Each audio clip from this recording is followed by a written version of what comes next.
The Pittsburgh Steelers defense has been incredible, allowing 10 or fewer points in each of their first three regular season games.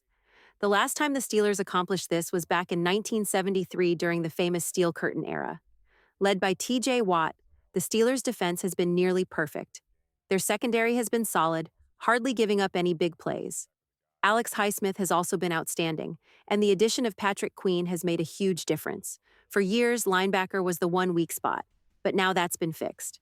Watt and Highsmith are great at rushing the quarterback, but Queen gives them the coverage and run-stopping ability they needed. Through these first 3 weeks, the Steelers' defense couldn't have played much better. Now, some people might argue the Steelers haven't faced top teams yet, teams like the Falcons, Broncos, and Chargers. But let's not overlook those squads. The Broncos just beat the Buccaneers, the Falcons went toe-to-toe with the Chiefs and beat the Eagles, and the Chargers started the season 2-0. The Steelers look like a real Super Bowl contender. And what do you need to win a Super Bowl? Elite defense and no turnovers, both of which the Steelers are nailing so far. On the offensive side, Justin Fields has been getting more comfortable. In the first two games, he was more of a game manager, but in week 3, the Steelers struggled to run the ball early, so Fields had to throw, and he had his best game as a Steeler. Going up against an undefeated team, Fields was 25 of 32 for 245 yards, a touchdown, and just one unlucky interception. It's clear that Fields brings something to this offense the Steelers haven't had in a while: his ability to use his legs. He's mobile, and that opens up so many options for the offense. What's also impressive about Fields is how the team seems to rally around him. The players want to play for him, to block harder, and compete more. I didn't see that same energy around Russell Wilson. From watching the games and hearing the players talk, it's obvious that they want Fields out there, and he's delivered. In week 3 against the Chargers, Fields wasn't just running out of the pocket. He was making big throws, proving his doubters wrong. Even his biggest critics are starting to admit they were wrong. Fields looks legit. And here's the scary part for other teams: he's only going to get better. That's why I said even when Wilson was healthy, they should stick with Fields. Russell Wilson's best days are behind him, but Fields is still improving. Wilson has limitations. He's shorter, less mobile than he used to be, and he holds onto the ball too long. No quarterback in NFL history has taken more sacks than Wilson. The Steelers' offensive line isn't the best, which is even more reason to start Fields. He can escape the pocket and use his size and strength to make plays. As a Colts fan, I'm nervous.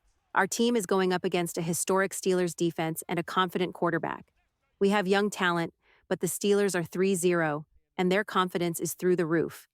With guys like T.J. Watt, who is arguably the best player in football, it's going to be a challenge. Double team Watt at all costs, because he can wreck any game. Still, it's going to be fun. We've got the youngest starting quarterback in the league, and the Steelers are riding high. It'll be exciting to see how things play out. Whatever happens, both teams should feel good about where they are right now. Every year, when I cover the NFL, I say the same thing. T.J. Watt is the best player in the game, but every year people argue it's someone else. Some say it's Myles Garrett, Nick Bosa, or even Micah Parsons from the Cowboys. And by the way, I don't like the Cowboys. But no, it's T.J. Watt. He's out there causing chaos, making big plays, and always showing up in the most crucial moments. This guy could easily lead the league in sacks every season. Now, let's talk about George Pickens. He's quickly becoming Justin Fields' favorite target this season. In the game against the Chargers, Pickens caught 5 passes for 57 yards. He has a special ability to get open deep down the field and make those tough, contested catches. In fact, I think he's the best deep threat in the NFL right now. His longest catch in that game was 27 yards, and here's the thing: no matter how tight the coverage is, I always feel comfortable throwing him the ball. Whether it's one defender or two, Pickens will make the play. Last week, he went up against Patrick Surtain, who's arguably the best corner in the league, and this week, Asante Samuel Jr. gave him a good challenge. The Chargers came into this game with one of the best passing defenses, but that didn't matter. Fields and Pickens still looked great. The Steelers' run game is another key factor. If they can keep running the ball consistently, it's going to help them a lot by setting up shorter third-down situations. That keeps the defense guessing, which is always a big advantage. Overall, the Steelers' offense has been really exciting to watch, and I think it's only going to get better. Now let's look at how the Steelers' defense ranks. Through the first 3 weeks, this might be one of the best defenses we've ever seen. Here are the numbers. They're ranked number 1 in points allowed per game, 8.7, Number one in yards allowed per game, 229.7, and they're in the top five in several other categories like opponent yards per play and third down conversions. The only area where they struggle a bit is in fourth down conversions, where they rank 21st. But aside from that, their defense has been dominant. They're giving up less than one touchdown per game, which is crazy. And it's not like they've only faced bad teams. They've played against the 2-0 Chargers, the Atlanta Falcons, who many thought could win their division, and the Denver Broncos, who have a great offense led by Sean Payton. On the other hand, the Steelers' offense hasn't been as strong statistically. They rank 24th in points, 24th in yards, and 28th in yards per play. But here's the silver lining.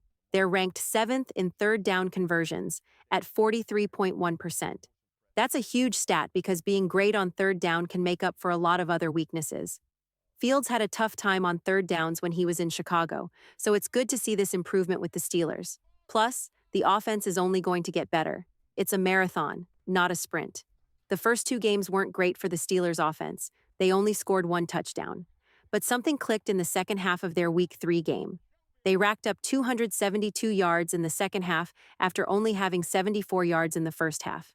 The game was tied 10-10 going into the fourth quarter, but the Steelers just took off, dominating time of possession. They held the ball for nearly 34 minutes. That's the kind of ball control they'll want every week.